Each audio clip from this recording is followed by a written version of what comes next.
Style is something that lots of artists talk about, and I think a lot of new or aspiring artists worry about finding their style.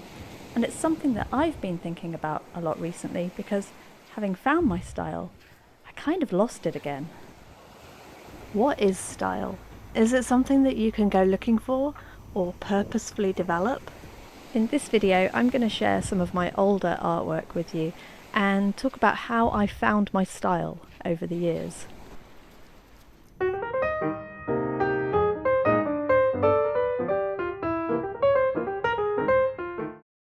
So a while ago I posted a piece to Substack about my style, and I illustrated it with these 4 different squirrels. Now I'd argue that they all represent a different style for me, and yet there are similarities amongst them.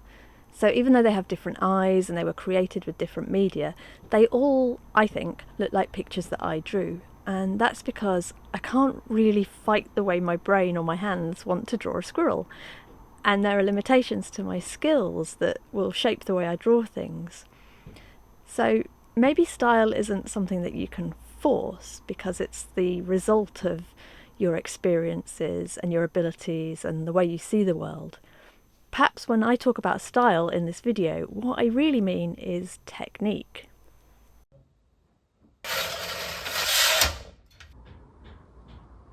This is my loft, home to weirdly large amounts of cardboard and art supplies that are too distracting to keep downstairs. And I also have a stash of old sketchbooks.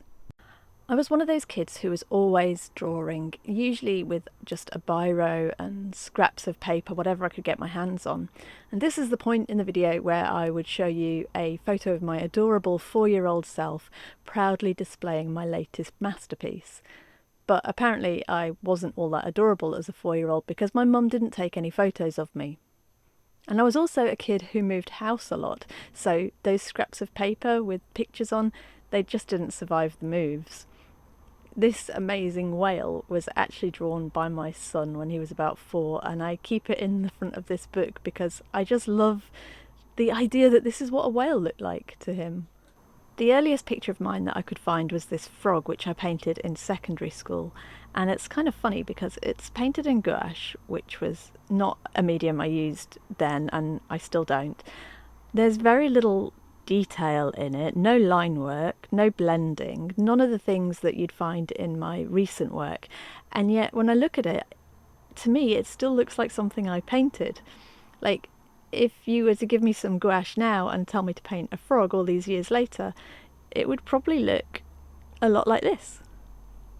I did an A-level in art and design, but I didn't have a good time. I don't have anything nice to say about my art teacher, while I have nothing but good things to say about my science teachers, which is probably why I got a D in art and then went on to study zoology at university. I also did a master's in a science subject and then went on to work in science communication for many years. And while I always kept art materials and played around with them in my spare time, it was only in my late 20s that I really started drawing again. I can't find the originals. They're probably in the loft somewhere amongst the cardboard, but I do have scans of what I was drawing at the time. Now, I don't remember buying them. Somebody might have given them to me, but I had a set of fairly cheap coloured pencils, and I started doing these dog portraits. At the time, I think I was probably quite proud of them, and I did take a number of commissions for pet portraits like this, but I never really got good at this sort of coloured pencil work because I never took the time to learn or develop my skills. I think ultimately I probably got bored and this just wasn't the kind of art that I wanted to make. Not long after that I moved to London, and that's when I began to keep a regular sketchbook, and that's when I started to really experiment with different materials. I was trying everything: gouache, acrylic, watercolours, graphite, pens, crayons.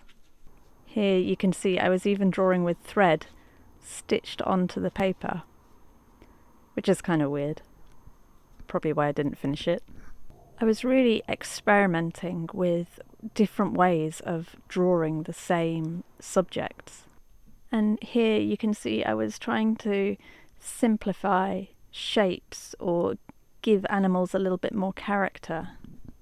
Then one day, I think it was after going to the Animal Art Fair and seeing the amazing graphite artwork of Gary Hodges, I made the jump to big pieces of paper and I drew this. This picture was actually shortlisted for the BBC Wildlife Artist of the Year competition, which no longer exists, but at the time it was ridiculously exciting for me. This was the first picture that I'd made in detailed graphite, and to get any sort of recognition for it was just a massive confidence boost.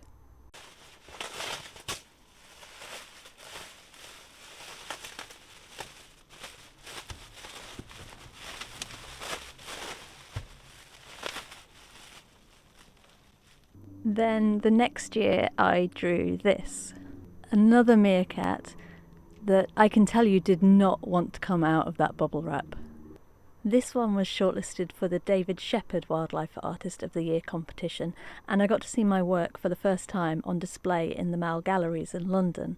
And although it didn't sell, that was probably when I started to think that maybe I could do more with my art. Another shortlisted picture.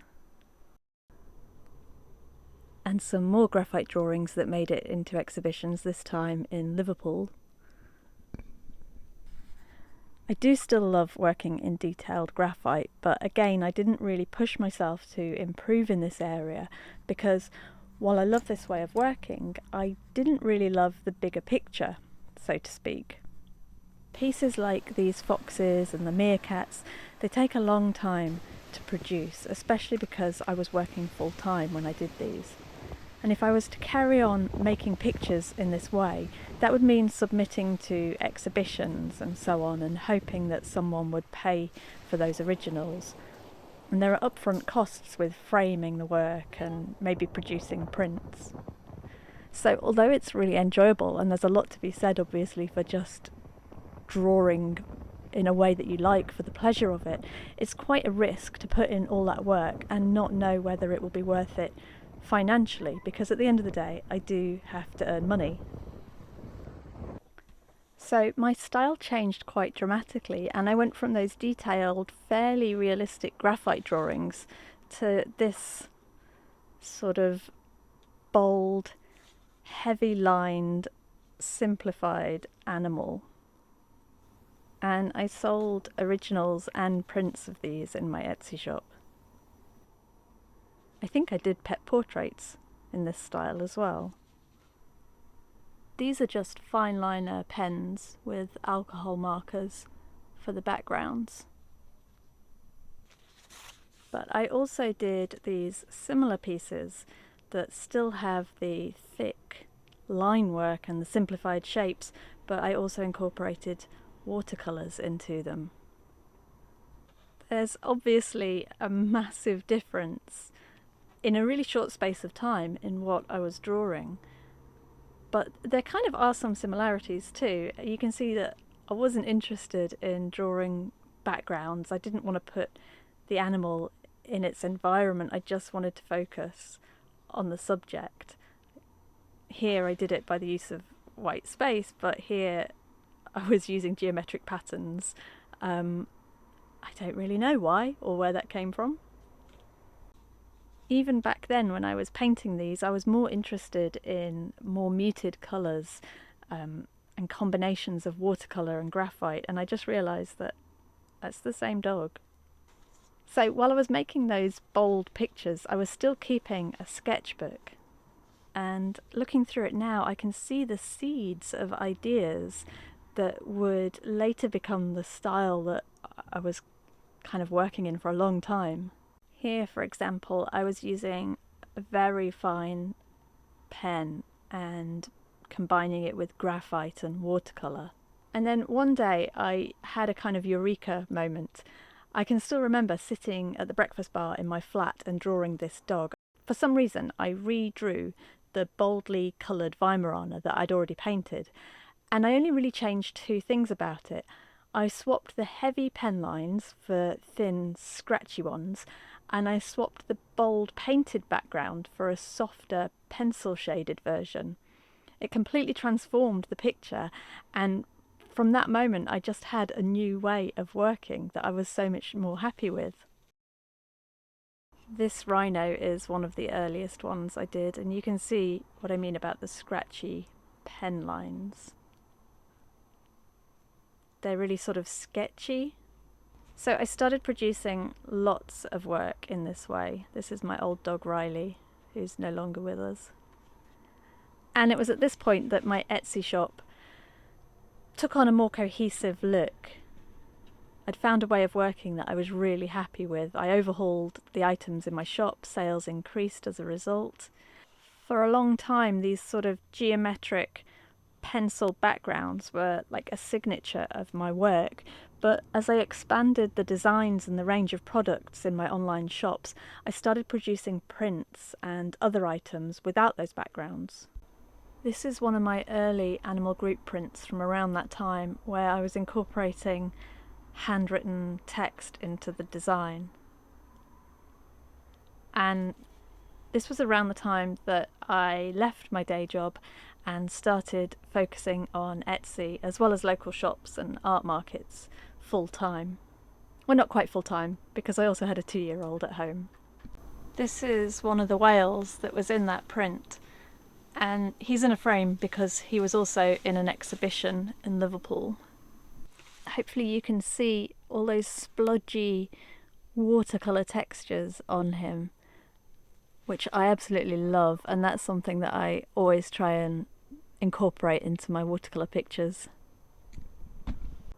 That combination of splodgy watercolour and scratchy pen detail is essentially how I've been working for the last 7 or 8 years. My Etsy shop now is full of designs made in that way, and up here in the loft I've got boxes and boxes full of loose sheets like this and sketchbooks with literally hundreds of animals that I've drawn over the years.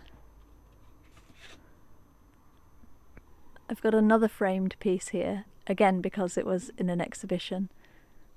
These butterflies were drawn in that exact same way with the fine liner pen and the watercolours, and I absolutely love this piece. I'm kind of sad it didn't sell, because I would be so happy just drawing kaleidoscopes of butterflies day in, day out. At the same time, I'm kind of pleased I get to keep it. Another slight shift in style happened when I stopped using geometric backgrounds altogether and stopped using hand-lettered names for the animals, instead switching to a key typed at the bottom of the prints. This arrangement came about when I had the idea for a print with 100 different animals on it, and there was no way I could fit all those names around them.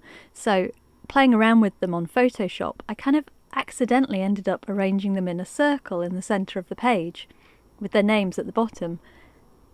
And this is basically the model I've used for all my natural history prints ever since. So for years I was in this workflow where I would sketch the animals and then ink in the lines. Then I'd spend a day painting a number of them in watercolours. Sometimes I'd use watercolour markers or watercolour pencils, but the process was essentially the same. Then I'd use Photoshop to tidy them up and turn them into prints or stickers or wooden decorations. Just the act of doing this day in, day out meant that my artwork has changed slightly. It might not be obvious to you, but when I look at it, I can see that the more recent work has more precise, more refined line work. It's less scratchy, and there's more detail in the paint.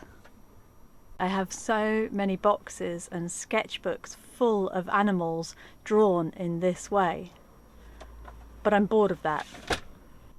What I really want to do is more book illustration work. I'd love to combine my background in science communication and my writing skills with my art and create the kind of non-fiction natural history books or posters that adorable 8-year-old me would have loved. So through all this experimentation, as well as some conscious decisions, I found my style. But it wasn't quite the end point that I thought it might be. At the end of the day, style boils down to the way you like to draw things. And people change. Our experiences change, our interests and skills change, and that's all going to be reflected in what we as creative people produce. So right now, I'm not so much trying to find my style, but rather I'm trying to find the techniques that will make me happy.